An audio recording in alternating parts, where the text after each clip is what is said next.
لوگ بھی کافر ہیں جو اس بات کے قائل ہیں کہ اللہ تین میں کا تیسرا ہے، حالانکہ اس معبود یکتا کے سوا کوئی عبادت کے لائق نہیں۔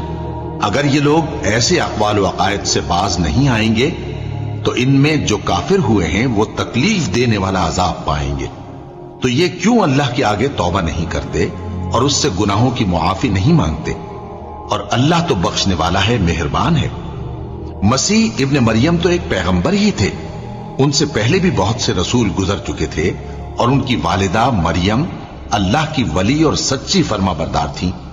دونوں انسان تھے اور کھانا بھی کھاتے تھے۔ دیکھو ہم ان لوگوں کے لیے اپنی آیتیں کس طرح کھول کھول کر بیان کرتے ہیں، پھر یہ دیکھو کہ یہ کدھر الٹے جا رہے ہیں۔